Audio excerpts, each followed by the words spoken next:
This is the UK Financial Intelligence Unit podcast. Hello and welcome to the UK Financial Intelligence Unit podcast. My name is David Maguire. I'm a senior officer with the UKFIU and I'll be your host for today's podcast. These podcasts are aimed at all stakeholders in the Suspicious Activity Reports regime, so SARS reporters, law enforcement agencies, supervisors, regulators, trade bodies and other relevant partners. No active or sensitive operational work will be discussed. The purpose is educational, offering guidance on how to create good quality SARs and offering different perspectives on the SARS regime from various partners, discussing updates from the UKFIU and anything else of relevance. To clarify, opinions expressed by our guest speakers are independently theirs and do not necessarily reflect the views of the National Crime Agency or the UKFIU. Today's podcast is looking at the UKFIU's SARs Frequently Asked Questions document, the FAQ, available on the NCA website. This product, reissued in July 2020, aims to help reporters provide good quality SARs to provide maximum benefit to law enforcement. We'll also be discussing the UKFIU's increased digital presence in terms of future engagement and communication with stakeholders. So, without any further ado, let me introduce you to today's guests. My name's David Powers. I'm the Head of Financial Crime Prevention and the MLRO for the Phoenix Group, a life and pensions provider that operates in the UK, Ireland and Germany. My name is Simon Hall. I work at Santander UK. I am one of the managers on the nominated officer team at Santander UK in financial crime compliance. I've been there nearly 18 months, having previously worked at the National Crime Agency. Hello, my name is Blair Halliday. I'm the Chief Compliance Officer Europe at Gemini, and so I'm responsible for compliance activity within the region, which obviously includes anti-money laundering and general financial crime. Thank you all so much for joining us today. We have a lot of expertise and experience around our virtual table, and I look forward to hearing your views and feedback. So if we can look first at SAR quality. As reporters, what would help to improve the quality in your opinion? If I can turn to you first, Simon. The issue potentially for us as an institution is that we don't necessarily know where we sit in terms of our scale of quality compared to our peers, and how we could improve our focus or attention on specific either aspects of our SARs or maybe specific typologies or threats that when we're reporting in order to make them more impactful. I think it would be useful to kind of get this kind of feedback, especially where our reports don't necessarily meet the standards that you would expect, because we do, certainly internally within Santander, we've got over 100 SAR investigators submitting SARs, and they go through a rigorous quality control and assurance process. So, we're always keen to try and learn and improve if there are identified issues. In order to improve quality of SARs, we need to improve the regime and actually invest in it, both in terms of the SARS IT infrastructure and also through legislative reform and resources. I think from a technological point of view, the existing SARS IT is outdated. That's no secret. It's no longer sustainable. It's having to cope with huge volumes of reports. It's not supported. And it creates a serious risk for government, law enforcement, and also the regulated sector who are having to report the SARs. I think we desperately need a new IT system that works for everyone in the regulated sector, but also provides law enforcement and the NCA with a better capability for analytical research and also feedback. Thank you, Simon. And in relation to that, the UKFIU has been working very diligently at looking at ways of improving feedback between the reporting sector and law enforcement. We also have the SARS IT transformation project, and work is in hand to develop a modern suite of IT services to deliver a new technical architecture to support enhancements to the SARS regime, aimed at improving the regime for all. Now, we'll touch on feedback again later when we discuss some of the UKFIU's communication and engagement work. David, what are the Phoenix Group's thoughts on the value and quality of SARs? SARs for us is a very serious topic. It's something that we train all of our frontline staff, all 3,000 plus staff, on the importance of. that they are vigilant. And we train people annually, and we also have our own intranet site, which we encourage people to go to on a regular basis. And we're aware that it's a vital service that we provide to law enforcement. And of course, what we do have to do is we have to make sure that we know our own business and our own products and our own customers to make sure that we're on top of what is suspicious activity that might be indicative of one of the prohibited acts being committed. And the world has changed considerably. Obviously, pension freedoms a few years ago allowed the form of a new crime, pension liberation, where people's pensions were effectively stolen, and that morphed into pension scams where pension holders are encouraged to transfer their funds into higher risk investments, potentially overseas as well. So we're very mindful of that. And the SAR regime allows us to provide that stream of intelligence into law enforcement and hopefully tie up with with similar reports that are coming from other areas of life and pensions business. So we're very much aware of the importance of the SAR regime and what it actually means for us, and the need for us to stay on top of the intelligence. Many thanks, David. And Blair, any thoughts from Gemini on improving the general quality of SARs? I think what will help with the general SAR quality is a continuation of the kind of things that that have been delivered now. That there is a real it's very obvious and it's tangible the efforts that the unit is going through to be more kind of public in its communications and its distribution of the briefings and the magazines and this kind of effort as well with the podcast to give people an avenue and a kind of a channel to get more information for themselves and develop their own kind of understanding of what good quality SARs looks like and the kind of things that they should be considering and doing when they're undertaking reporting. And I think also, there are more. The UKFIU is involved in so many more groups now. The working groups that they're with industry. That's another great opportunity for them to give broader industry feedback that can be disseminated down. And then it's incumbent on us as industry to kind of share that within our teams and across the board. So I think the right balance is being hit now. I think industry has a responsibility as well to ensure that low quality SARs don't help the industries, don't help the UKFIU, and using the kind of guidance that is readily available now to help improve the quality and improve the understanding will help the UKFIU be able to kind of shift or understand the priority that needs to be given to any one particular report and whether it has elements to it that kind of potentially relate to kind of a wider scam or ring of some sort. And so we're all in it together, but we need to also help you guys to ensure that that you're getting the right information. I think there's a real balance. Improving SAR quality is at the heart of the UKFIU's SARS FAQ document. You can find this guidance product by logging onto the National Crime Agency website and typing in the word UKFIU into the search box at the top right of every web page.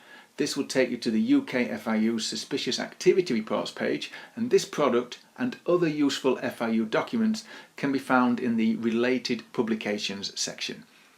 The FAQ draws together good practice by reporters across the UK to address queries regularly received by the UKFIU, and collaborative answers are provided to the most frequently asked questions about the process of submitting a SAR. In it you'll find definitions of some of the frequently misunderstood terms associated with the regime, a variety of scenarios commonly faced by members of the reporting sector, and also sector-specific further information sources. It's a hugely important reference document, I think, for anyone across the regulated sector who's responsible for submitting SARs to the UKFIU. I think it provides clear guidance to reporters on the SARs process.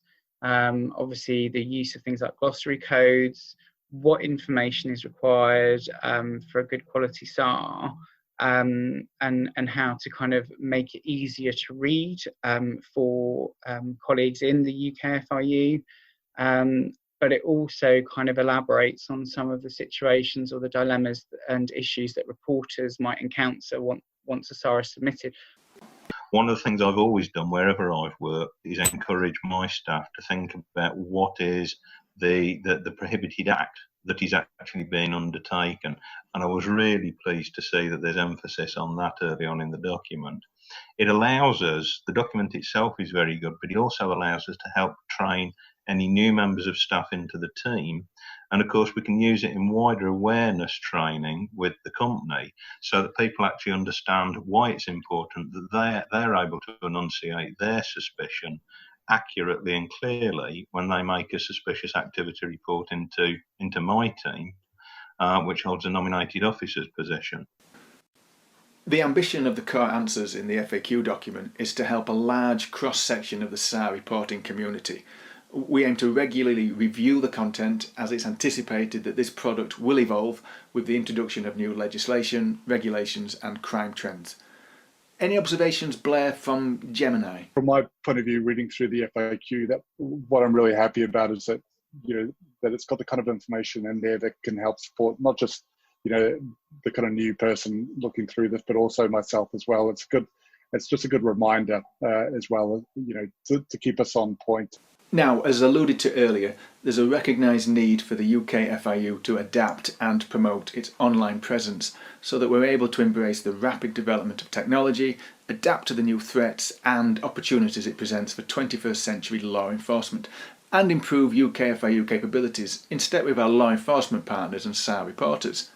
I was wondering what your thoughts were on the UKFIU embarking down the line of podcasts and webinars.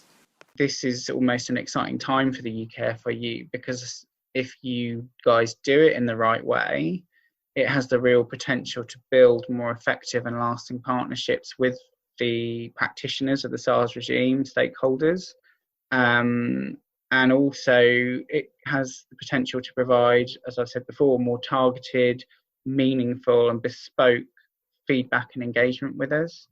I think the use of podcasts and webinars will allow you, as I've said before, to potentially build up a library or repository of material and content that can be used on a continuous basis by stakeholders of the SARS regime, irrespective of whether they're in the regulated sector or UK law enforcement, in order to inform things like training, knowledge, understanding of how the regime works, but also to improve the quality of SARS and make sure that the intelligence contained in SARS is richer and therefore more meaningful and effective for UK law enforcement to then exploit.